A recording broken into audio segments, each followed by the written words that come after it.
Good afternoon, boys. Welcome to our next session, our next rugby session.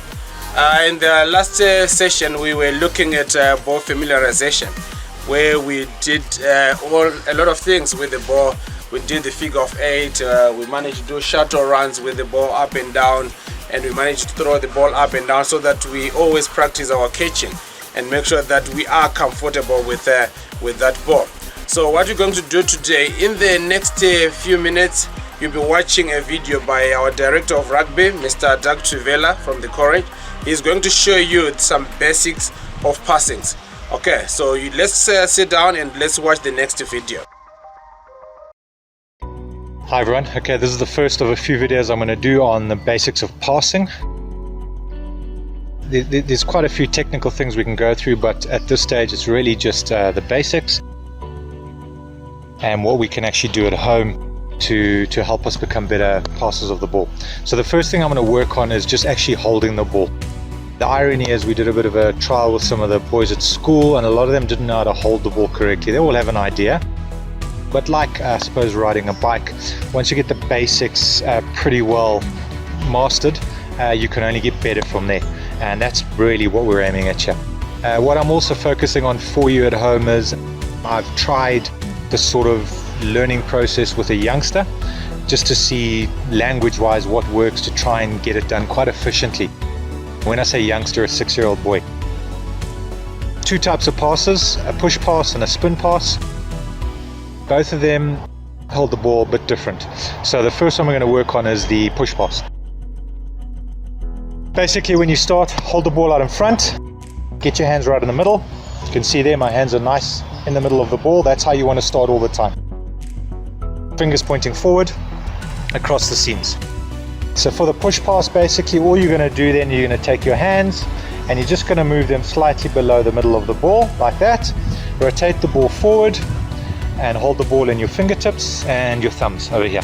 You don't want to hold it in your palms. Holding it in your palms makes the pass very heavy, very labored. Normally leads to a nice looping pass, or an awful looping pass, where we want the ball really to go straight through the air. So holding it in your fingertips is crucial. But roughly the position on the ball is start from center, go just below center, rotate the ball forward and hold it in your fingertips. Again, just to help on guidance, your fingers roughly follow the seams, not all of them, but your main finger here would probably follow the seam if you had to line it up like that.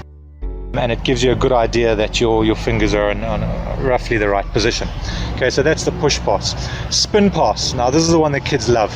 Don't be afraid to try help them when they're young. Take advantage of their enthusiasm and their energy. A lot of schools, a lot of clubs that don't try and push the spin pass education at a young age, but what I've seen, and this is just a personal thing, is with my son who's 6 years old, he wants to spin pass. When I've coached youngsters, they want to do it. They feel if they can spin pass, they are now playing rugby. So take advantage of that, and you can teach them to spin pass. It's actually not that hard if you break it down as I have. So holding the ball is the first stage. So holding the ball for a spin pass, same principle. Get the ball out in front, get your hands in the middle of the ball, fingers facing forward, running over the seam. Okay, if I'm going to pass off my right hand, that's the right-handed pass we want to make. All that happens is I take my right hand from the middle, I drop it down slightly, I take my left hand, I move it up slightly, and that is roughly a really good position to make your pass now. And that's how easy it is to get the hands in the right position. What you will see with a lot of the youngsters, they'll come right to the end of the ball, they'll also turn their hands like this to make a spin pass. That's what we're trying to avoid. Okay, that's why we start from this position in the middle all the time and just bring the hand down so my fingers stay the same, bring the other hand up so my fingers stay the same, and then just hold the ball like that. That means finger position's pretty good, hand position's pretty good. It's a good starting point for them to learn. You do exactly the same for the left hand. So if I'm going to go off my left hand, I'm going to pass this way, start from the middle. It's always a good way to start. Fingers pointing forward, take my left hand, drop it down slightly, take my right hand, bring it up slightly, and now I have a fairly good hand and finger position to pass the ball. So those are the basics on how to hold the ball. Very, very important. We do take it for granted as I suppose ex-rugby players and coaches. Most children learn to spin pass off their better hand without any coaching. That's probably why we take it for granted. But if you ask them to then spin pass off their other hand, they normally reverse spin. Most of you will know what that means, and we'll go over how you avoid that in the next video. But that's what we've covered: spin pass, push pass, where to hold the ball, where to put your fingers, what you're looking for, and how to get that in place through good communication. And also, like I say, that starting point's crucial. Always get them to start with their hands out in front, especially if they're young, and then get them to work their hands into the right position from there. It's a lot easier than just saying get your hands in the right position and they don't actually know. Right, welcome back, boys, again after watching that video. I hope you managed to grasp the concept of how you hold that ball and how your hands and grips are on the ball so that you execute a nice and very good pass. So make sure that you practice those drills at home. Make sure that you play with that rugby ball every time. Okay, then the next thing that we're going to do in each and every session, we're going to explain some different tactics or some different concept of the game of rugby. A game of rugby is started by a drop kick.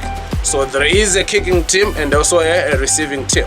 So the kicking team is the team that is going to be invading into the other opponent's half. So they're basically going into sort of like a war. So at kickoffs, all the players have to be behind the kicker. And every time, always listen to the ref, because you explain that you have to be behind the kicker. If the kicker kicks and you're in front of the kicker, it's actually a penalty against you. So make sure that you are always behind the kicker. And when that ball is kicked, it has to travel 10 meters. And it has to drop into on the field and can roll out. If it's a direct kick outside the field, there is an option of a kickoff or a scrum, which the other team have to choose. Right? Then the receiving team have to make sure that when the ball is kicked, they are 10 meters. And when at kickoff, it's up to the team that is kicking, which usually choose, and probably they usually choose to kick to the forwards, and that ball have to travel 10. If it doesn't travel 10, you cannot play the ball. If you play the ball, then the play continues. Starting our today's session with a warm-up. You remember what Taddy is here, is showing all our drills. And remember, gentlemen, we are in lockdown and we don't have much of contact, so we're going to be doing drills that suits you. And if you've got help from your parents or from anyone who can help you throw the ball around, you can call them for help. But most of these drills you can do them on your own. So our first drill now, they are shuttles. So shuttles, make sure that your heart pumps in and run, because remember, rugby is a matter of running from one position to the other. So you need that sprinting, stopping and sprinting, so that your heart rate can work. Alright, so Letad is showing us the shuttles with the ball. So you need 3 cones, from cone A to cone B, and from cone B to cone 3. Okay, up and down, and we're doing that 5 times. And at pace, make sure you do that at pace. And remember, like I said in the last session, he's holding that ball in 2 hands. Every time we're running with the ball, make sure that you've got a tight grip of the ball in 2 hands. Up and down, up and down. Oh, good. Right, then the next warm-up is skipping. It's imaginal skipping. So you imagine that you've got a skipping rope in your hand. If you've got a skipping rope at home, you can use that. Other than that, you can still skip without the rope. Okay, Taddy's gonna show us skipping.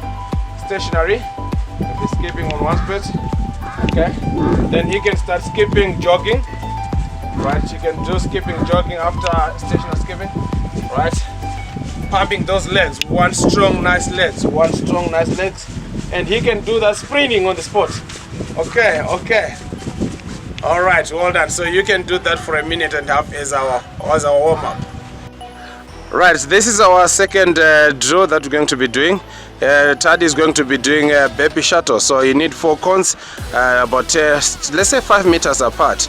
Right, he will demonstrate the baby shuttle. So it's a baby shuttle with a ball. Okay, let's go, Taddy. So he plays the ball, he does a baby, he picks it up and plays the ball, and the back pedals, baby, and picks up the ball to the next cone, and he back pedals to the first cone. So look properly at how he's doing the baby. Chest to the ground, sideways picking that ball, and 2 hands placing that ball. So remember, when you're picking the ball is 2 hands, and we're placing the ball is 2 hands as well. Check sideways grip, place the ball, and back pedal. So we need you to do 5 of those baby shuttles. Right, so we've got another drill that we're going to be doing today. This one is a ball familiarization again. We did it last week when we just throwing that ball up and just catching it. But now we're adding a variety to it. We're not throwing that ball up with a clip, okay? Going forward as well as going back. So remember, eyes every time on the ball and focus on catching that ball. So Tadi is going to demonstrate how we're going to be doing the catching and throwing and catching. All right, let's see it, Tadi. Up. Just remember, see, it's one clip for now. Right, still doing one clip. You can do this at a varied pace. Now check, still doing up and down. So 5 times going forward and 5 times going back. Right now double clipping, double clip. Now he can throw up as high as he can and see how many times he can take. 1, 2, 3, 4, 5, 6, 7, 8, 10. Good stuff. Let's see how many he can do again. Let's see, Tadi. He did 10. Let's say have a challenge. Let's see if anyone can beat Tadi here, and you guys, you show me later. Tadi, these guys are going to challenge you later on. Say, let's check how many you guys can do. Are you ready? Yeah. All right, let's see. 17 guys, they were 17. I think I counted right, 17.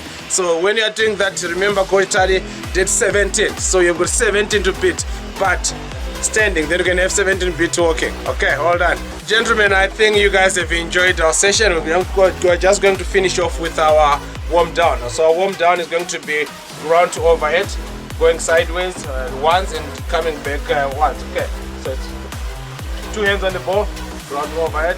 Yes, 2 hands with a step. Okay, so remember, every time we are focusing on holding that ball tight and also firmly in 2 hands. Don't be excited that you hold that ball in 1 hand. Every time it's 2 hands. Every time it's 2 hands. Right, well done. So that's twice. Then we can just do our individual stretching. You guys know individual stretching. Make sure that you stretch your hands, you stretch your head. You can also stretch your legs and the like sideways, so that you make sure that you cool down quickly. All right, till we meet again in the next session. Have a good afternoon.